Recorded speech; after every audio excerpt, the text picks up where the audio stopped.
Hi all, welcome to Anika's diaries. ముందుగా అందరికీ happy new year. Happy new year. So ఈరోజు మనం కేక్ కట్ చేద్దాం. దిత్తి పట్టుకురా. దిత్తిగాడు కేక్ కట్ చేస్తుండు. అందరికీ నూతన సంవత్సర శుభాకాంక్షలు. New year.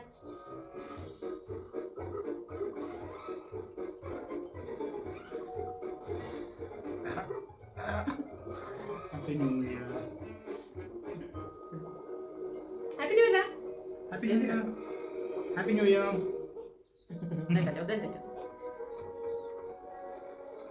Happy new year. So రేపు పండుగ కదా, వైకుంఠ ఏకాదశి. మేము టెంపుల్కి వెళ్తున్నాం. సో ఈ వ్లాగ్లో మా దర్శనం ఎలా అయిందో చూడండి.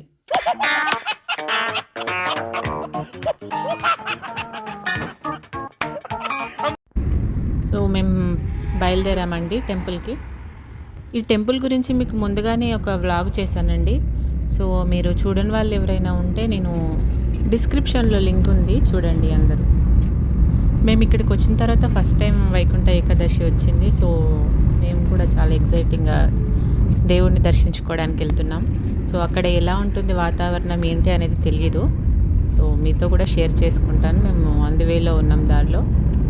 మా పాప వ్యూని చూసుకుంటూ చాలా ఎంజాయ్ చేస్తుంది.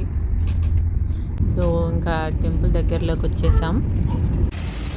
సో వచ్చామండి టెంపుల్కి. ఇప్పుడు కనిపిస్తున్న కార్లన్నీ దర్శనం కోసమే వెయిట్ చేస్తున్నాయి, క్యూలో ఉన్నాయి. నేను చాలా షాక్ అయ్యాను. అసలు ఎంత జనాలంటే అచ్చం మన ఇండియాలో టెంపుల్స్లో ఉన్నట్టుగానే ఫీలింగ్ అనిపించిందండి. ఎటు చూసినా జనాలే, పైగా చాలామంది తెలుగు వాళ్ళే కనిపిస్తున్నారు. నిజంగా అండి, ఇంతమంది తెలుగు వాళ్ళని ఒకే దగ్గర చూడడం నాకైతే చాలా కన్నుల పండగగా అనిపించింది. చూడండి, ఎటు చూసినా మన వాళ్ళే కనిపిస్తున్నారు. సో ఇప్పుడు నెక్స్ట్ ఏంటంటే క్యూలో నిల్చోవడము. క్యూని చూపిస్తాను ఎంత పెద్దగా ఉందో. చూడండి, ఇది చాలా పెద్ద క్యూ. కనీసం ఇప్పుడు మేము అనుకుంటున్నాము ఒక 2 hours అయినా పడుతుందేమో దర్శనానికని. సో క్యూలోనైతే నిల్చుంటున్నాం. చలి మాత్రం చాలా ఎక్కువగా ఉందండి. ఏంటంటే లక్కీగా ఈరోజు వర్షం పడట్లేదు. సో అందరూ చాలా చలిలోనే ఎలాగైనా దేవుణ్ణి దర్శించుకోవాలని నిల్చున్నారు. రండి, మీకు చూపిస్తాను క్లియర్గా క్యూని.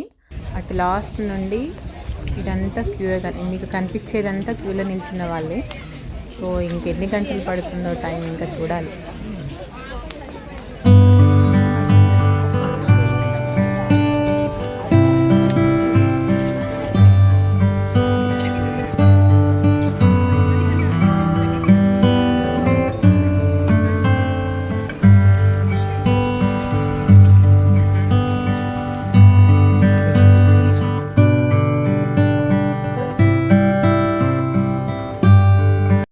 సో ఫైనల్గా క్యూ మాత్రం అయిపోయిందండి. టెంపుల్ లోపలికి వెళ్ళడానికి ఇంకా కొద్ది దూరంలో ఉన్నాము. సో జనాలను చూస్తున్నారు కదా, మొత్తం ఇక్కడ బ్లాక్ అయిపోయింది మెయిన్ డోర్ దగ్గర. సో లోపల చాలామంది భక్తులు ఉన్నారంట. సో వాళ్ళు బయటికి వెళ్ళిన తర్వాత మమ్మల్ని అలౌ చేస్తామని దాదాపు ఒక 2-3 hours ఇక్కడ ఆపారు. చాలా డిస్కషన్స్ కూడా జరిగాయి. సో మాకు మాత్రం ఫుల్ చలేస్తుంది. ఆ చలిలో కూడా అందరు అలాగే నిల్చున్నారు, ఖచ్చితంగా ఎలాగైనా దేవుణ్ణి దర్శించుకోవాలని. సో ఈ చలికి క్యూలో నిల్చోవడం ఒక 2 hours క్యూలో నిల్చోవడం అయింది. లోపలికి అలౌ చేయడానికి 2-3 hours అయింది. మొత్తానికి మాకు ఈవినింగ్ అలౌ చేశారు, లోపలికి పంపించారు టెంపుల్లోకి.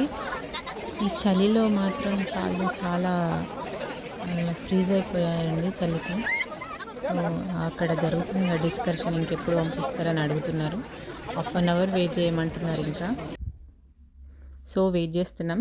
ఎప్పుడు వచ్చినామంటే మేము 11:30 అలా వచ్చాం కదా.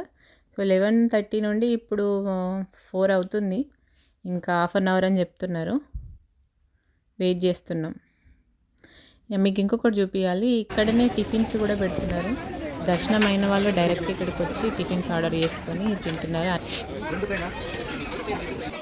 వెళ్తున్నామండి లోపలికి. సో లోపల ఫోన్లో అయితే అలౌ లేదటండి. సో నేను మ్యాక్సిమం మీకు చూపించడానికే ప్రయత్నిస్తాను. ఫోటో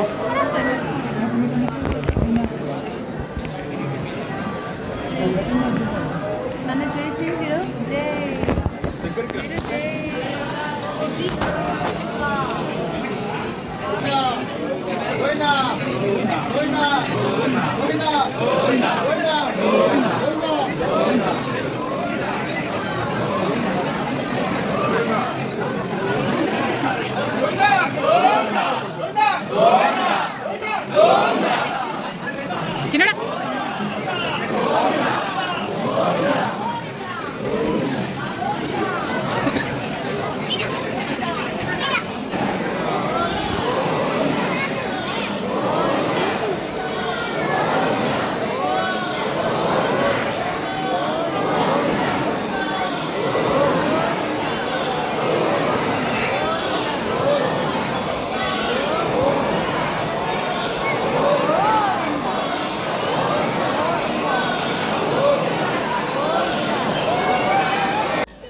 నిజంగా దేవుణ్ణి దర్శించుకుంటే చాలా మనసు ప్రశాంతంగా ఉందండి.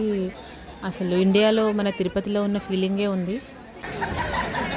మీ అందరి కోసం మరొకసారి నేను టెంపుల్ని బయట నుండి చూపిస్తాను, చూడండి. మా దర్శనం అయితే కంప్లీట్ అయిందండి.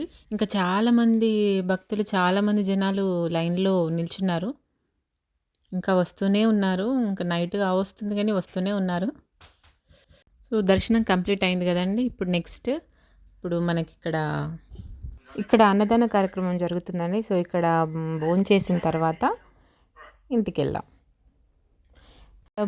భోజనాలు అయితే చాలా బాగున్నాయండి. ఇక్కడ సాంబార్ రైస్ పెట్టారు, చాలా స్పెషల్గా ఉంది.